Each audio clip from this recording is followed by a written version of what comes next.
নমস্কার।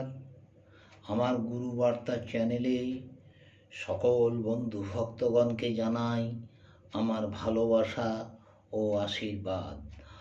আজ এখানে আমি যে কথাটি বলতে এসেছি যে ঈশ্বরীয় মানে কি, ঈশ্বরীয় হতে গেলে, ঈশ্বরীয় ভাব পেতে গেলে মানুষকে হতে হবে পবিত্র, নিষ্কাম, বাসনামুক্ত। মানুষ যদি নিষ্কাম, হিংসাশূন্য, বাসনামুক্ত হতে পারেন, তবেই কিন্তু আপনারা ঈশ্বরকে বুঝতে পারবেন, নচেত নয়। আর এই যে জিনিসগুলো আপনাদের সামনে বললাম, যে নিষ্কাম, তারপরে হচ্ছে পবিত্র আর বাসনামুক্ত, এটা হতেই হবে। এটা যদি আপনি হতে না পারেন, তাহলে কি হবে না, ঋণজ্বালা, অন্নজ্বালা ও ব্যাধি জ্বালা, এই তিনটি লক্ষণ আপনার মধ্যে আসবে। ঋণজ্বালা মানে কি, ঋণে জর্জরিত হয়ে যাবেন। অন্নজ্বালা মানে অন্যের যে কষ্ট, মানে অন্ন পাওয়ার যে কষ্ট, তার জন্য আপনি একেবারে পাগল হয়ে যাবেন, কর্ম করবেন অথচ কর্মের মাঝে উন্নতি আসবে না।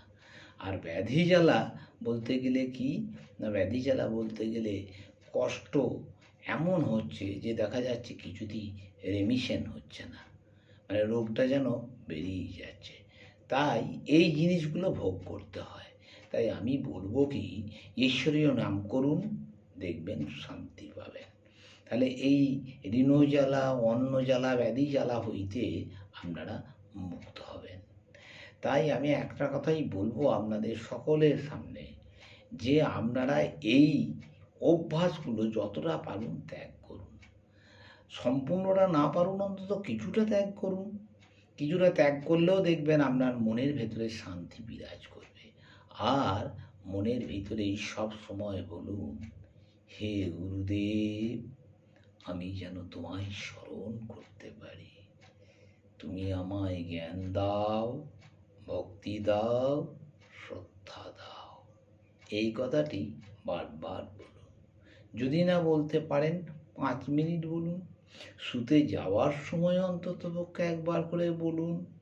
কিংবা যদি বলেন যে আমি পারছি না, তাহলে রাস্তায় যেতে যেতে মনে মনে শ্বাসে প্রশ্বাসে সেই ইউনিভার্সকেই স্মরণ করুন। যে ইউনিভার্সকে আমরা বলি গুরুদেব, কেউ বলেন মা কালী, কেউ বলেন শিব, মানে বিভিন্ন জন বিভিন্ন নামে ডাকেন।